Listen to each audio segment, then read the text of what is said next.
Good morning and welcome to year number 5 of Pitt to the Point. I'm Colin Ferguson. And I'm Kaylin Davis. Pitt to the Point is your weekly 1-hour Emmy Award-nominated news and magazine program that airs live from the state-of-the-art Pitt Studios. Pitt to the Point covers everything from the University of Pittsburgh to our lovely City of Pittsburgh, as well as national and international events, news, people, and stories. We're back with your favorite segments, such as Alumni Spotlight and Clubbing at Pitt, which showcases one of our amazing student-run clubs here.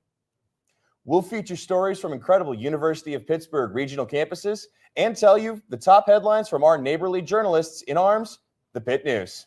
And we'll be joined live by our affiliate college and high school partners and their student anchors who will tell you what's going on in their schools and their communities.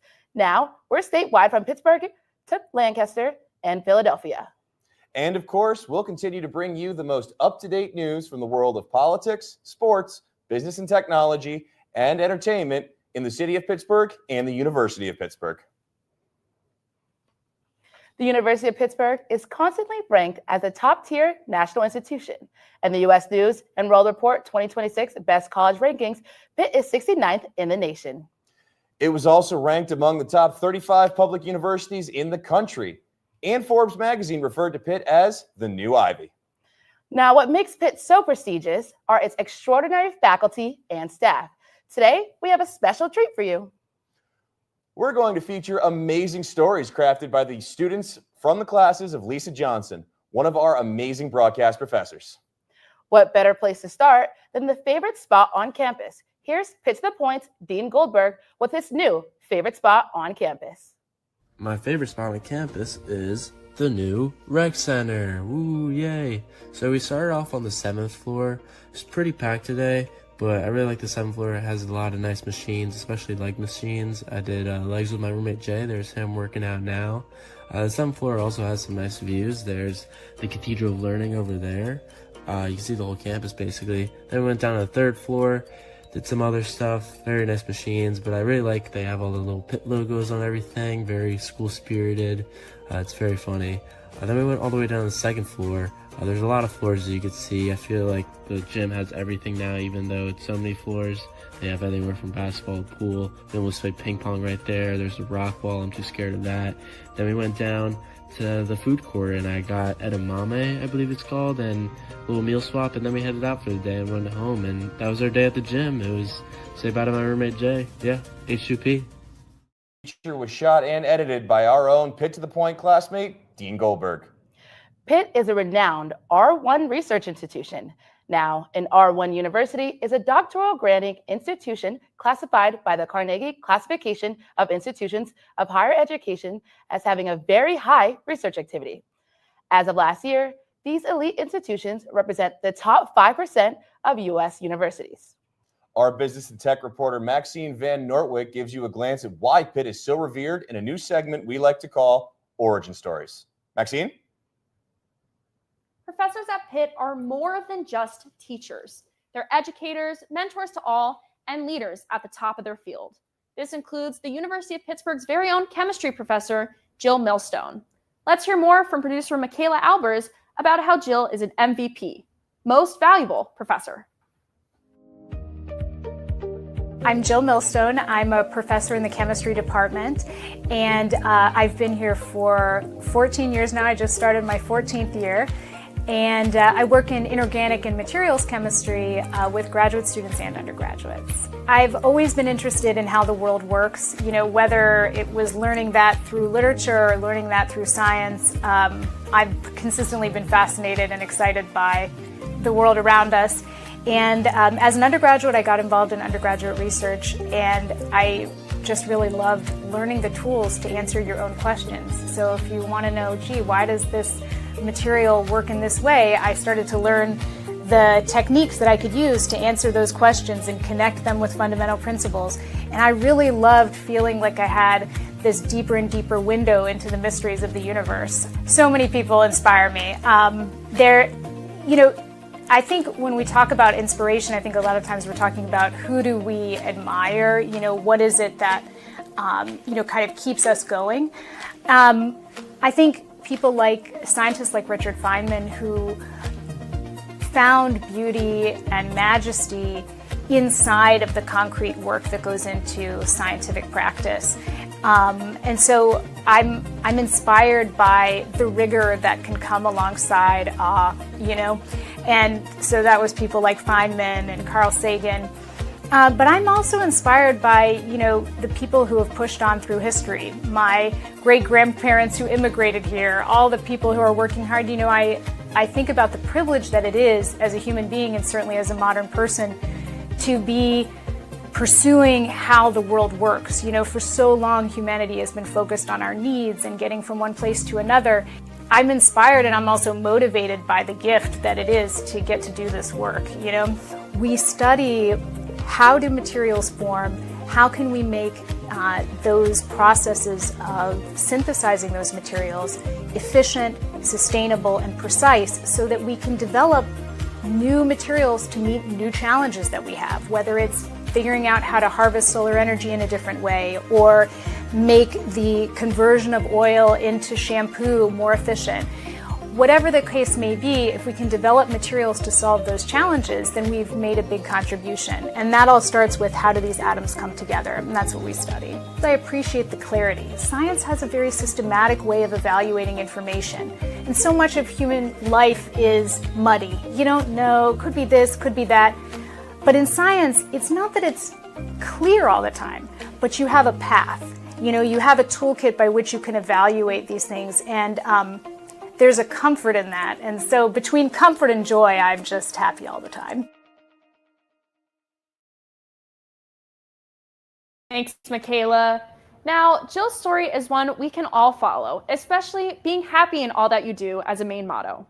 For Pitt to the Point, I'm business and technology reporter Maxine Van Norwick. Kaylin? Colin? Pittsburgh public servants are employees within the city, county, and state agencies who are dedicated to serving residents. These are the people who choose a career in public safety, human resources, and public works. They make a positive difference in all our lives. There just so happens to be something similar here on the Pitt campus. Our political reporter Farah Handawe has more about that for you. Farah? Mahatma Gandhi once said, the best way to find yourself is to lose yourself in the service of others. Well, that's at least what the Gamma Sigma Sigma chapter here at Pitt is attempting to achieve, where sisterhood is built in service. Let's take a look at the chapter here with our producer, Ashley O'Donnell. At a school as big as Pitt, it's easy to feel like just another face in the crowd. Between classes, jobs, and everything in between, a lot of students are still searching for a place that feels like theirs. For the students in Gamma Sigma Sigma, that place started with service, but it didn't stop there. Gamma Sigma Sigma is a national service sorority founded in 1952, built on the idea that service can bring people together. At Pitt, the Gamma Rho chapter became official in 2012, and since then, students have found a home rooted in giving back. But ask any member, and they'll tell you it's not really about checking off volunteer hours or showing up to events. I joined GSS because I wanted to meet more people around campus and go to more service events and get more involved in general. For many members, Gamma Sigma Sigma became something they didn't even realize they were looking for. It's given me a much broader range of people to interact with, both within the organization and outside of it when we're doing our service. And it's just helped me make a lot more connections in the Pitt community. That connection becomes clear once you see them in action. It's found in afternoons spent braiding challah for change, assembling feminine hygiene kits for Days for Girls, or making and serving dinners for families staying at Family House. Moments where service feels less like an obligation and more like time spent together. My favorite service event is volunteering with the CHS Food Bank. I just love to give back and to organize all the food and see a real impact in our local community. From supporting local nonprofits to partaking in campus-wide initiatives like Pitt Dance Marathon, Gamma Sigma Sigma shows up for its community. It's allowed me to meet so many cool people and to really get involved on campus, academically, socially, and through service. Through hands-on service like this, members aren't just helping others. They're learning from one another, building friendships, and finding a sense of purpose along the way. In a campus this big, Gamma Sigma Sigma is proof that service doesn't just change communities, it creates connection, belonging, and a place to call home. Pitt's blue and yellow looks good with maroon and white. Well, from Pitt dance marathons all the way to cooking meals, a sisterhood developed from service is a great way to move forward.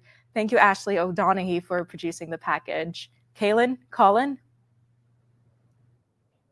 Thanks, Vada. We have more incredibly entertaining features for you today, including introducing you to a Hollywood screenwriter that is a hit with Pitt's film and media students. It's called Pitt in the Wild, just where are some of the best campus's best kept secrets. And we'll introduce you to one of the people who make what you watch on TV impossible to turn away from. We'll have it all for you when we come back to Pitt to the Point.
What if you had over 30,000 big thinkers and believers behind you?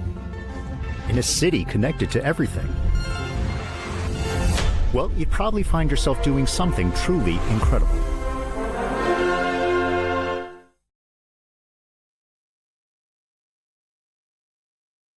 The Point.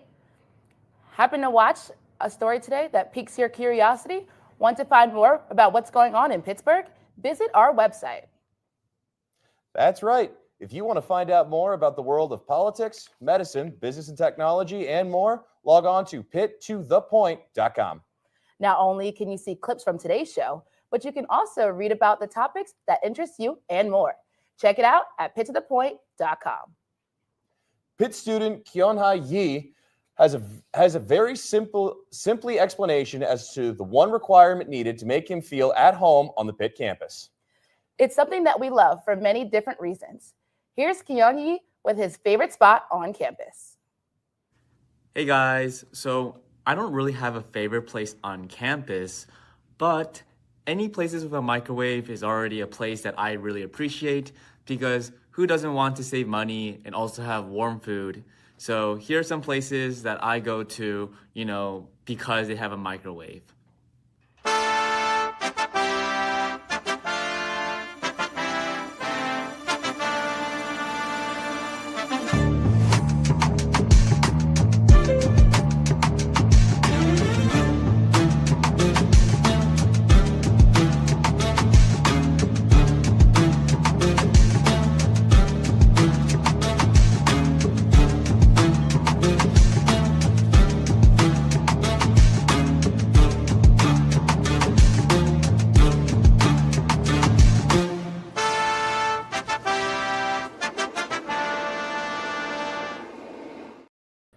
Back in the heyday of the steel industry in Pittsburgh, the most famous train lines in history ran through the city.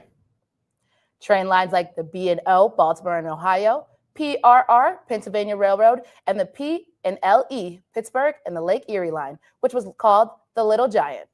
Now in Pittsburgh, there's Amtrak. Many of the students in Pittsburgh are very familiar with them. The popularity of trains is alive and well in Pittsburgh. Our city beat reporter Nick Bennick has proof of that. Isn't that so, Nick? Thanks, Colin. Now look, we all know that the city of Pittsburgh has a deep connection to industry.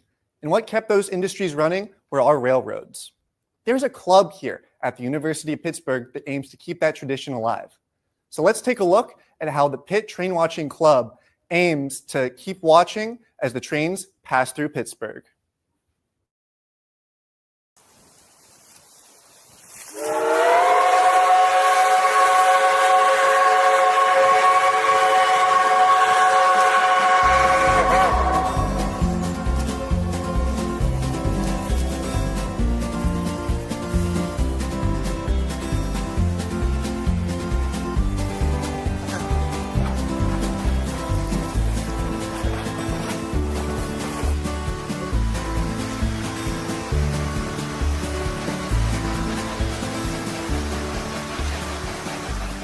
Trains are cool.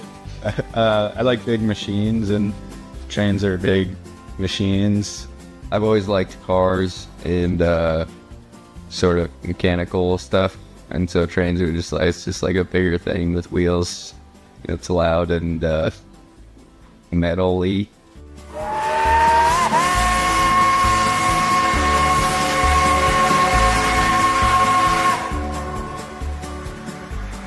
My name is Frankie Wilson. I'm this is my third year, and my position is I don't know, founder, I guess, co-founder.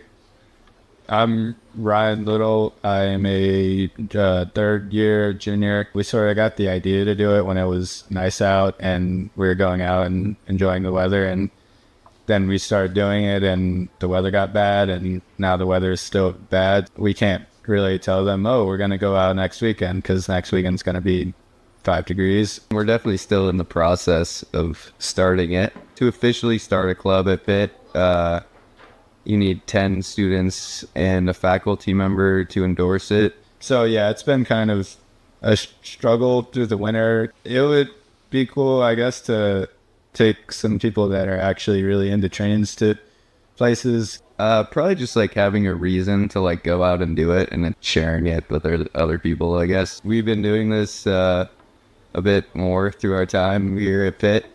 There's a lot of train infrastructure here. A lot of my photo work is around industrial places, and there's naturally a lot of trains around there. There was one cool spot out past Braddock, big steel mill there, and so there's a lot of train activity, and there's just all these bridges across the river, and there's a spot you can stand that's right above a tunnel that the train like goes under your feet through the tunnel, and you can see the whole bridge is over the river, and it's a really cool spot.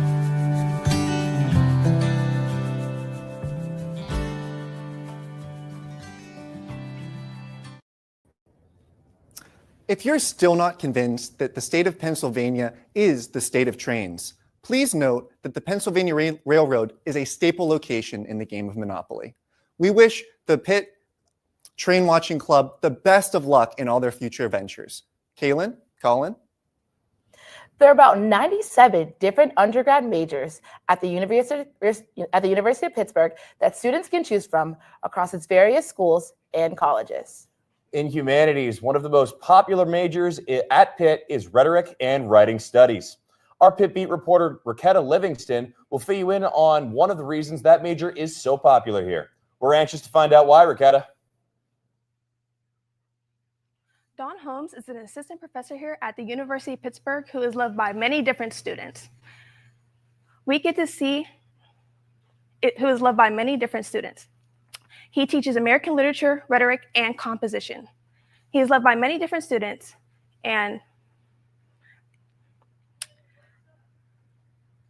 let's take a look.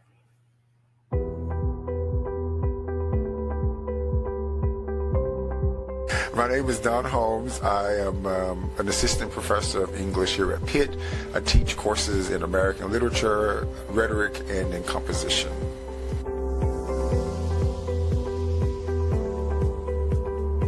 So for me, I think it all started when I was young, when I realized I wanted to be a teacher.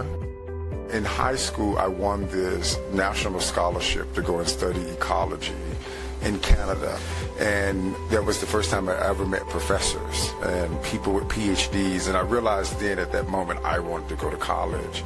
And of course, being that I come from a low socioeconomic background from rural Mississippi, I was like, oh my God, how am I going to pay for college? And so I decided to join the Army. So my college was kind of pushed off until I came back from Iraq. I started college in 2010 at the University of Southern Mississippi, and then I matriculated to the University of North Carolina at Chapel Hill, where I did my PhD. Then I eventually first started at Carnegie Mellon, where I worked 2 years as a lecturer of English before accepting a job here at Pitt as an assistant English professor.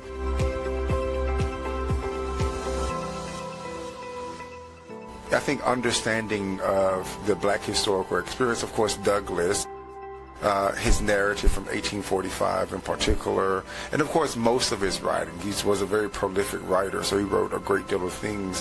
One of the things that he writes about that is so impacting is this ideal of being awakened to the mental darkness. Being shut up in mental darkness is one of the things that he wanted to kind of unlearn and then teach other people to kind of unlearn as well.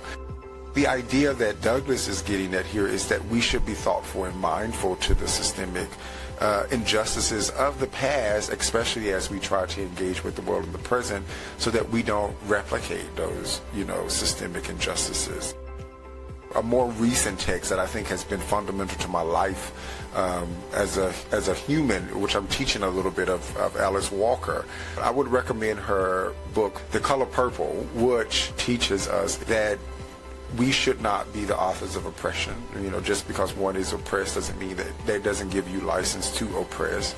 And number two is that God is in all of us, right? As she says, where is God? God is inside of us and everyone else. And the ideal that you should be able to see the beauty that's inside of you, and that even though you are 1 or 10 billion humans on earth, you are unique and you are wonderfully made, and that's something special about that. And Walker, I think, constantly reminds me, of that as I, go through life myself. As we close out on Don Holmes' story, we can see how he's very passionate about what he teaches and how he cares very much for his students. And I want to give a special thanks to Owen Lenson and Ryan Silverberg for making this interview happen. For Pitt to the Point, I'm Pitt B reporter Raketa Livingston. Kaylin, Colin. Thanks, Raketa. The student athletes at Pitt are incredibly talented, but we're going to introduce you to the talent behind their talent. We'll meet a club that is constantly in search of the perfect powder in the winter. First, the Summer Olympics in Paris, and now it's here at the University of Pittsburgh. And we'll get some mojo by heading to the dojo when we come back.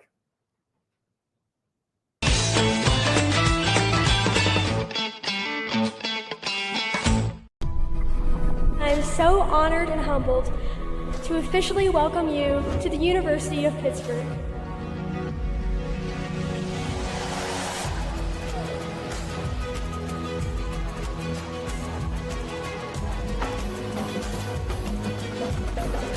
Never in our 238-year history has a Pitt education been so much in demand.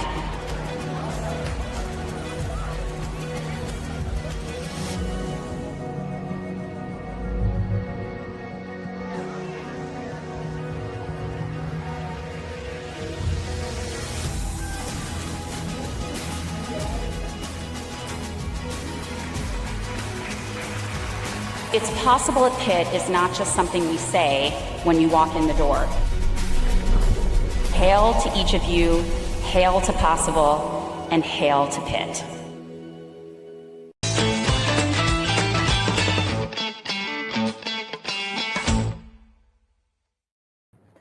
Every University of Pittsburgh student, past and present, has a favorite spot on the campus. It could be the Frick Fine Arts Building Library or the gorgeous Hines Chapel. For me, it's a place where I get to combine my two favorite things, broadcasting and sports. Here's my favorite spot on campus. My favorite place on campus is wherever I get a chance to be on the microphone, which is most often here at the Peterson Event Center. Tonight I got a chance to be in the booth for Pitt men's basketball up against Louisville, which is most certainly shaping up to be one of those close games for the ages. I'm often about 2 hours early to a game call in case of any technological issues, so the media bench has actually legitimately become my favorite study spot on campus. Here at the beginning of the game is where I, as well as most Pitt fans, tend to feel the most hopeful. As that game goes on, or any Pitt game really, I continue to feel that hope leaving my soul. The stadium cleared out surprisingly fast after a remarkably close 159-point defeat. And after the game, I got a chance to listen to Coach Capel talk to the media, who are growing very vocal about their disdain for him, though not really to his face, before hearing from Coach Kelsey from Louisville. And that's about a wrap for this game. Thank you all for tagging along. When you attend a Pitt sports event, you often find yourself in awe of the incredible student athletes like volleyball's Olivia Babcock, track miler Luke Simpson, Claire Jansen and Julia Koch from the swim team, or All-American linebacker Kyle Lewis. Who you don't see are the superstars behind the scenes. Today, we'll spend time with an extremely talented person who makes sports look even better at Pitt. My name is Winter Steele. I'm an assistant director of video production at the University of Pittsburgh, and I've been here for 3.5 years. So part of my responsibilities here is to focus a lot on fan engagement and in-venue video board content. A lot of what we do goes out on social media to help market and promote our sports teams and programs and our student athletes.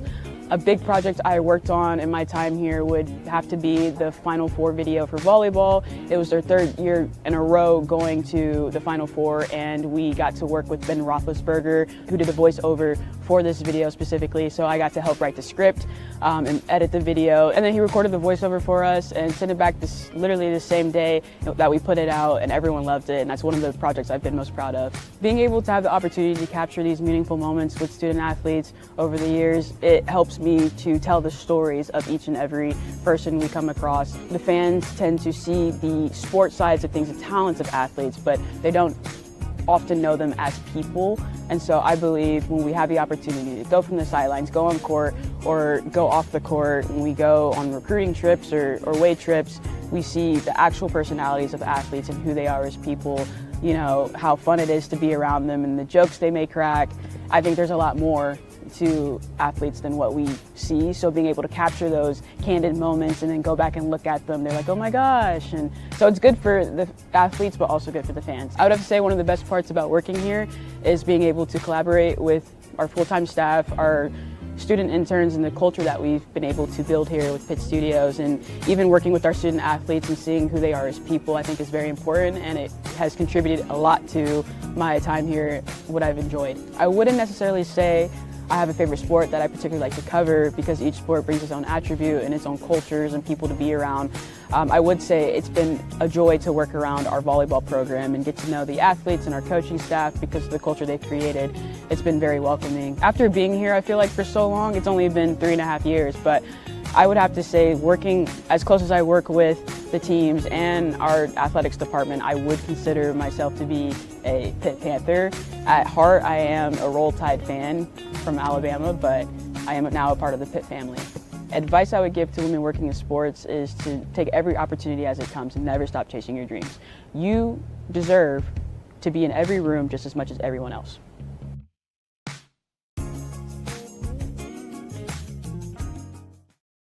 So Colin, as someone who participates and competes in mixed martial arts, how tough is it when you take on someone who has expertise in karate? The first and honestly most important thing to do is what the referee says. Protect yourself at all times, because if you don't, I promise you it is not going to turn out all that well.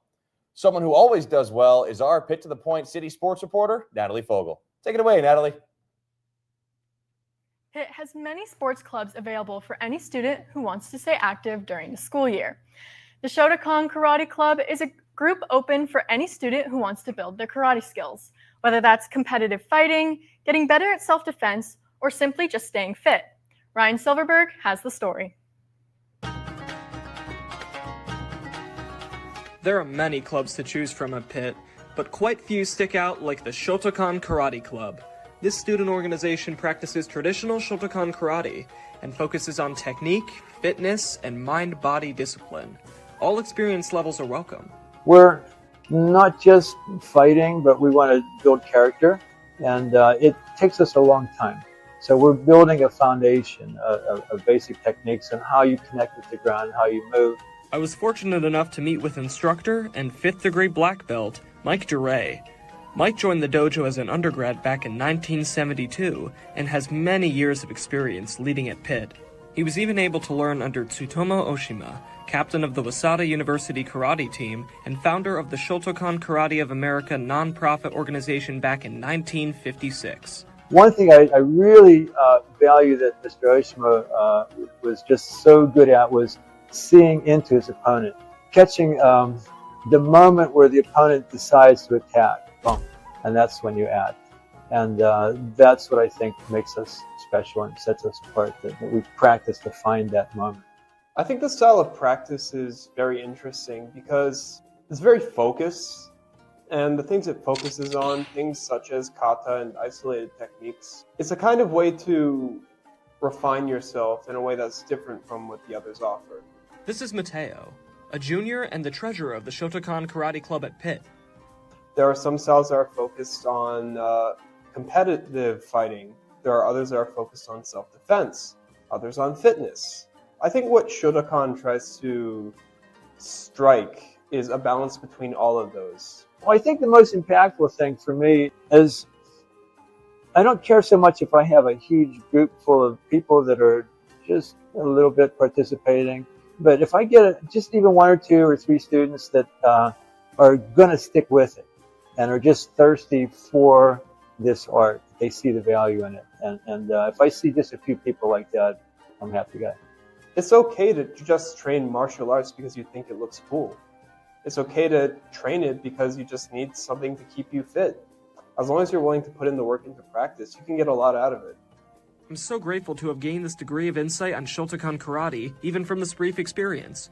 If this seems like something you'd enjoy or know someone who might be interested, why not consider trying a practice? The group meets every Monday, Wednesday, and Friday evenings at Trees Hall.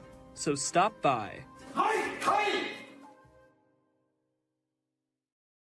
Thanks, Ryan. Trees Hall is on Upper Campus near all the athletic buildings, making it a short walk for any student who's on campus and may want to try out some karate.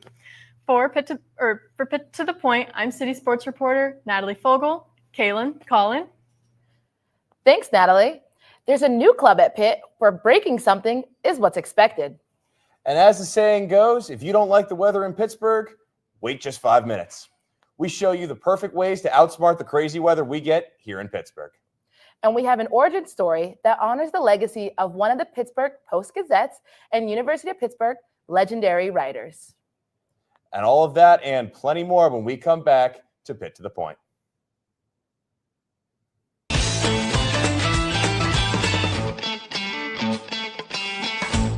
Someone a long time ago had an idea that we could change the way we do things. What if you had over 30,000 big thinkers and believers behind you and $1 billion in research to make it happen? With a will that never quits in a city connected to everything. Well, you'd probably find yourself doing something truly incredible.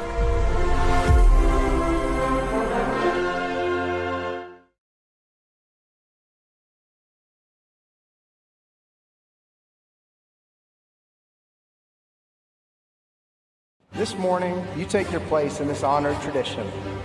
You take your place in a time of great challenge and even greater opportunity. Community comes at the cost of your comfort zone. You don't just stumble upon community in college, you create it. I hope that your journey outside of your comfort zone eventually leads you to a community that welcomes you exactly as you are. Class of 2029, whatever you're feeling right now, I hope that sometime soon you feel at home. Congratulations, class of 2029, and good luck to you as you begin your journey.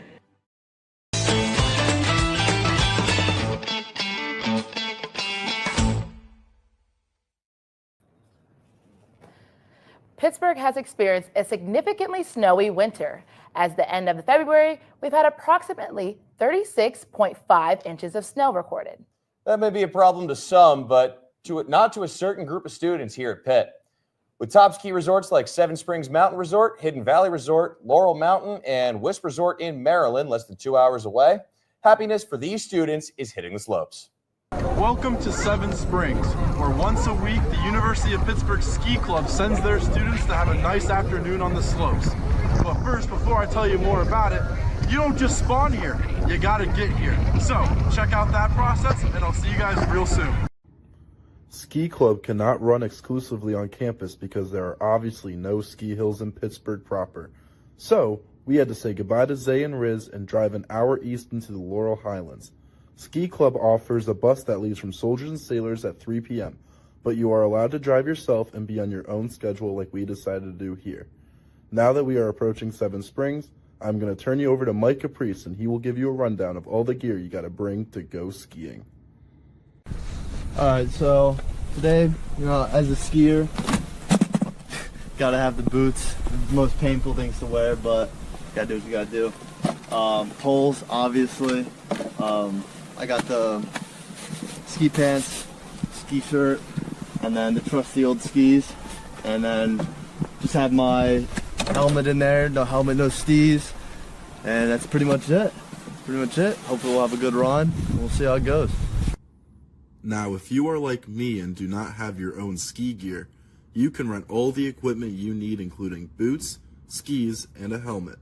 Ski Club has a deal with Seven Springs where you can get a lift ticket plus the gear for just $65.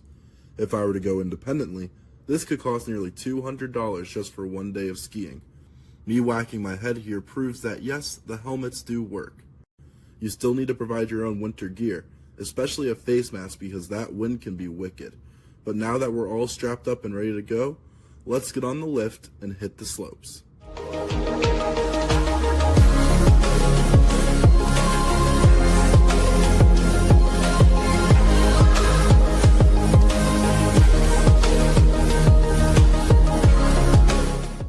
The Foggy Goggle is a great place to grab a bite to eat after skiing with your newly made friends. They also have plenty of other activities such as axe throwing and bowling to continue the fun when the lifts close. I had an absolute blast following Ski Club today. I made a lot of new friends, skied down some awesome hills, and overall, I think this is one of the best clubs that Pittsburgh has to offer. I hope to see you next Friday at Ski Club here at Seven Springs. Thank you to our own Pitt to the Point, Nathan Newbar, on the editing that terrific Clubbing at Pitt feature. Our University of Pittsburgh Panther Nation extends far beyond Oakland. Our 4 regional campuses include the University of Pittsburgh Bradford, Johnstown, Greensburg, and Titusville. We love highlighting events, people, and students from those amazing campuses. Today, we're keeping it closer to home. Here's our regional campus reporter, Audrey Biggs, with more. Audrey? Now, usually I would be covering Pittsburgh's beautiful regional campuses, including Pitt Bradford, Johnstown, Greensburg, and Titusville. But today, we're going to keep it right here in the heart of Oakland. Join us as we take a few steps through the beautiful main campus of Pittsburgh.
Really is a beautiful campus, isn't it? Ranking amongst some of the top in the country.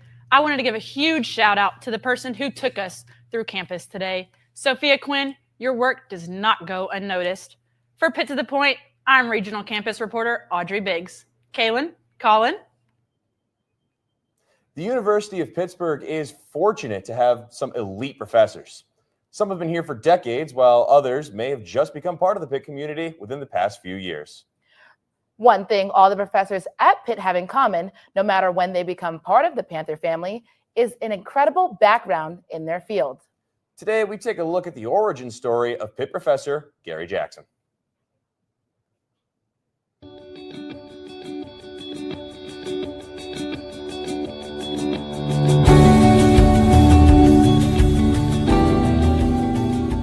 My name is Gary Jackson. I am the Toy Derricotte Endowed Chair in the Department of English, and I've been teaching here at the University of Pittsburgh this is actually my second year. My predecessor, previous faculty who held this position was another African-American poet named Don Lundy Martin. I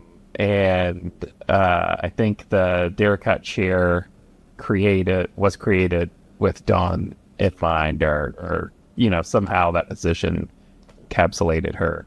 Toy Derricotte, of course, is like a pretty famous, Pitt alum faculty here, faculty emeritus. Toy Derricotte, Black poet, recently retired. Used to teach at Pitt here for years and was part of the kind of historic graduate writing program here. So very storied position I'm in here, and I'm glad to be here and helpful. But personally, to me, it's a opportunity that I have to kind of teach to a wider, diverse population of students. This is the largest university I've taught at so far in my career, and it enables me to not only teach graduate students in our writing program, I also get to teach the undergraduates, and really it's all about me teaching poetry to them. Also, what comes with that position is I am director of the Center for African American Poetry and Poetics, and so that is also a huge honor.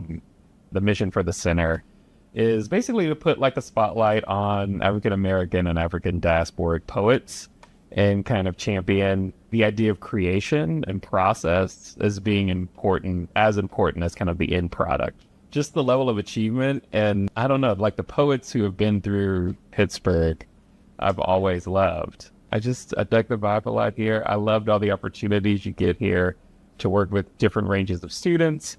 And there's just a lot of support for artists in Pittsburgh. A lot of my kind of early reading memories are associated with comics. So my mom found a 25 pack of comics or something she could order. And so she ordered those. She told me years later she did it just to kind of keep me out of trouble. She's like, I just wanted you not to be out in the streets. Another poet said this once and stuck with me because of how much it resonated with me because of how much I believe it's true. But your favorite work is always the one you just finished, or the one you're currently working on. So in terms of books, the one I just finished is a book called Small Lives.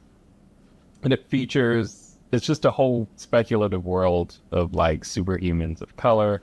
I also co-edited an Afrofuturism anthology, which was a lot of fun as an editor. It was called The Future of Black, and it came out during the pandemic.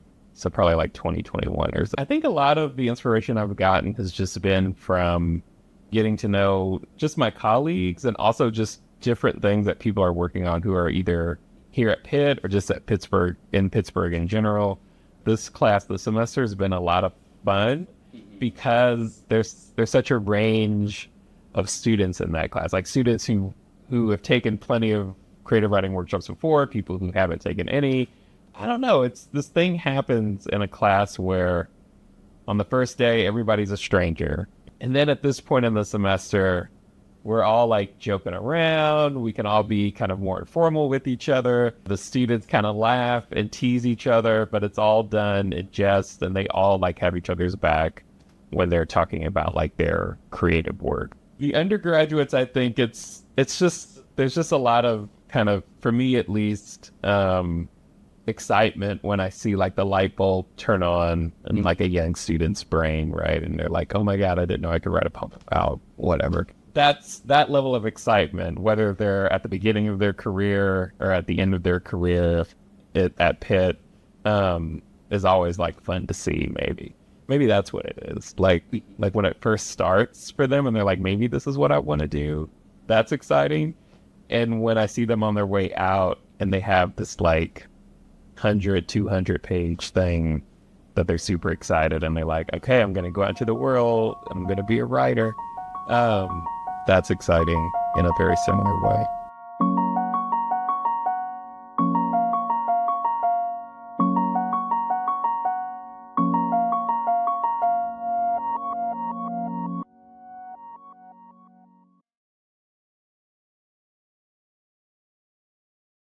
See Pitt to the Point, Pitt beat reporter Raketa Livingston at work.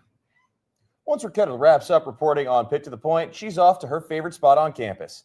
And I can't say we don't blame her.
Thanks to one of our very talented students, Jackson Simeone, who produced that fabulous origin story feature.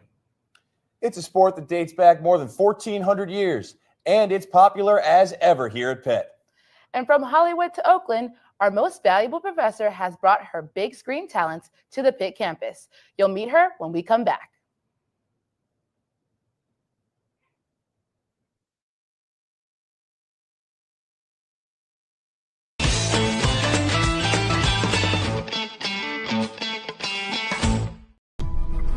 I am so honored and humbled to officially welcome you to the University of Pittsburgh.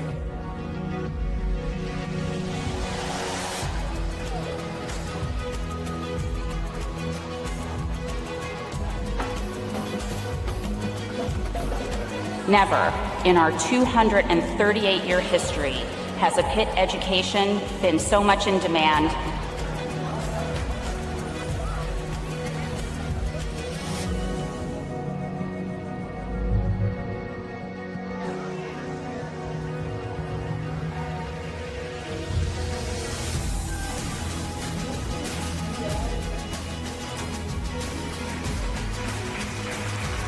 It's possible at Pitt is not just something we say when you walk in the door. Hail to each of you, hail to possible.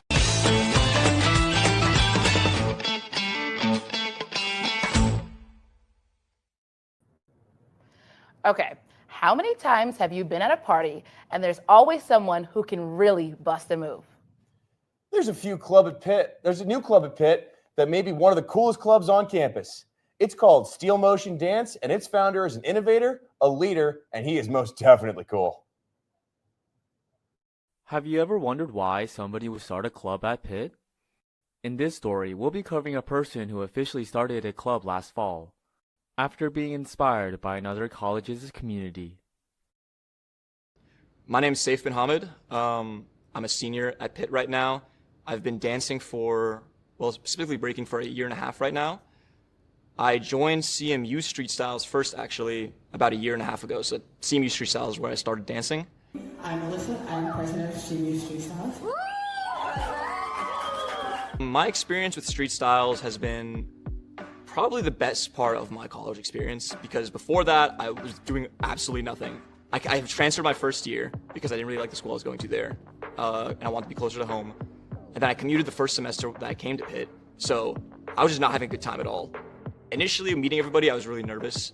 I'm not the type of person to try to reach out to people and become super close friends right away. Like, it's just super nerve-wracking to me. But slowly over time, the people that I met were just super cool, and I wanted to be part of that community more. I wanted to get better at dancing. I wanted to be able to have fun with dancing like the people at the club were having. And I just wanted to get to know these people better because they all seemed like super interesting, super cool. We had a lot of interests that like aligned. And we are so happy, so thankful, so grateful that you all came out to join us tonight. And I wanted to bring this culture of dance and like how much it's given me, I wanted to bring that to Pitt.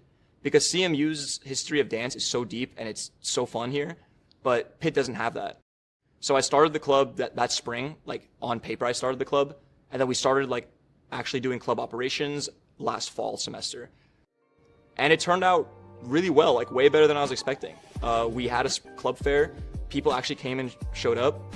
We've got like a solid core group of people now, all freshmen who I can teach a lot, and they were more into it than I thought they ever would be.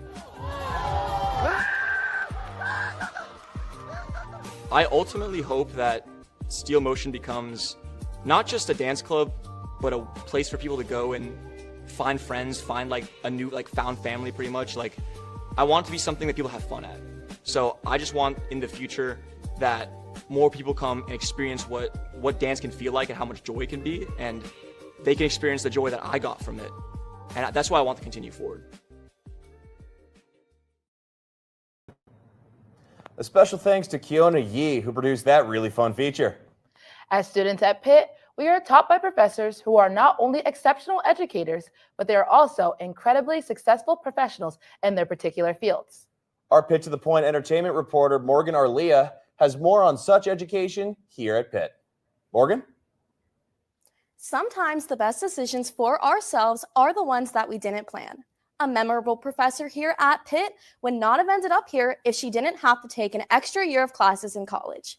Sally Seitz is a film and media studies professor at Pitt and had an untraditional path to ending up here. Thanks, Bree Boland, for producing this story. Pull out your tricks and your teaser.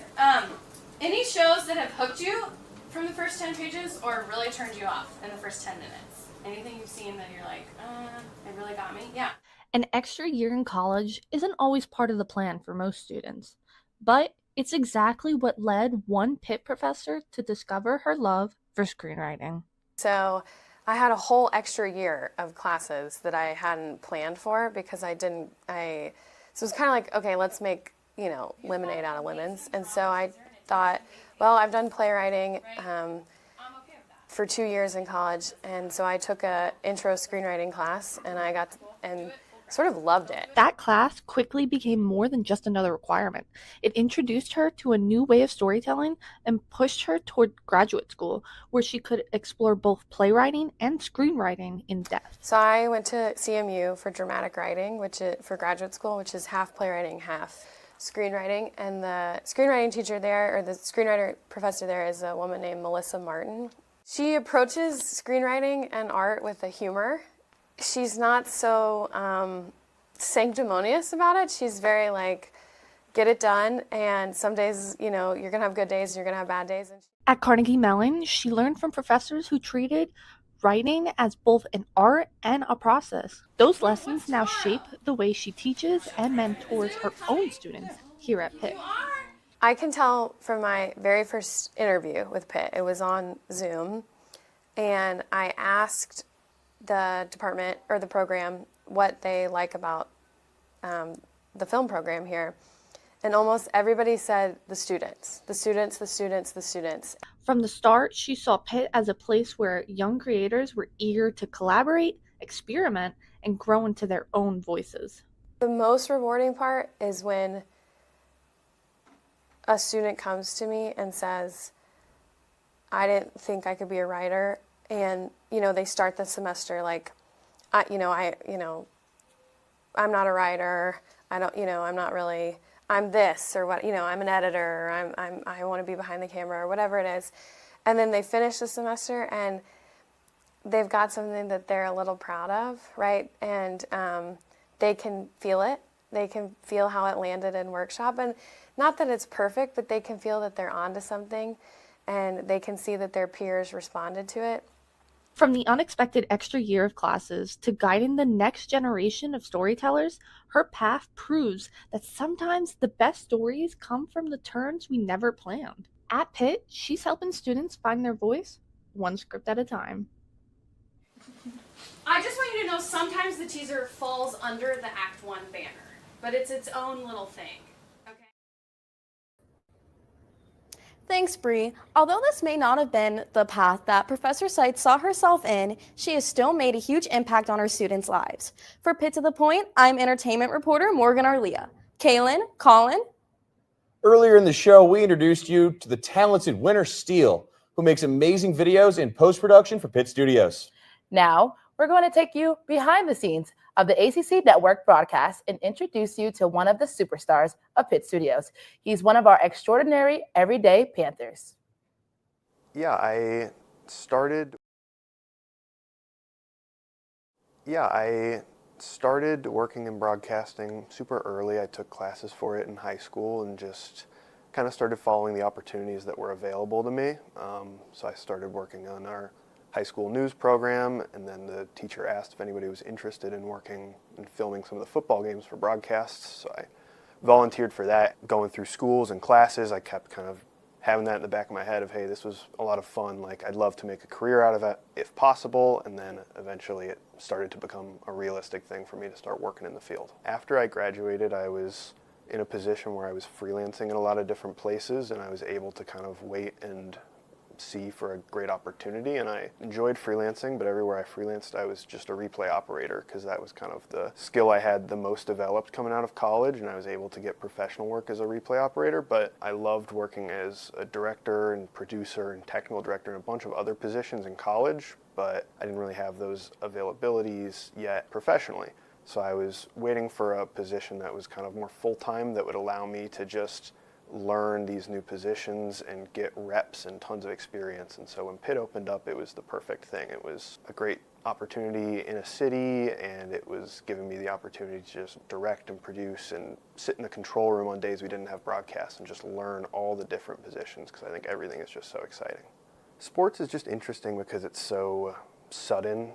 Live broadcasting in particular, not necessarily just sports, but you know, you can sit around and edit a video 100 times and try to make it perfect, but a live broadcast, you just get one shot. So it's a lot more kind of preparation, but it's a lot of kind of in the moment, heat of the moment, just trying to be creative and work as fast as you can. And I think it's just a really adrenaline-filled environment, and it's kind of like it's like playing team sports almost, of everybody else you're working with on the broadcast has the same goal, and you're just kind of locked in for a few hours, and it's really exciting. It really is just addicting kind of to have an idea and then be able to communicate and collaborate with people in the moment. And directing is something that a lot of people don't maybe have the skill set or the right brain for. You just have to constantly be making decisions and solving problems, and I think problem solving is one of the most important skills in live television. You don't have time to sit around and brainstorm and troubleshoot. You have to work things out live in the fly. You know, if your producer tells you, hey, you have to get this graphic on screen, you don't have time to sit around and make decisions like that. You just have to come up with something and stick to your guns and execute it. And I really enjoy that. We've got Pitt student Andrew Killenbeck to thank for that wonderful look at a beautiful day on our Pitt campus. We also must send a very special and much appreciative thank you to Lisa Johnson, our extraordinary broadcast professor, whose class provided the content for today's show. Well, that's a wrap on this episode of Pitt to the Point.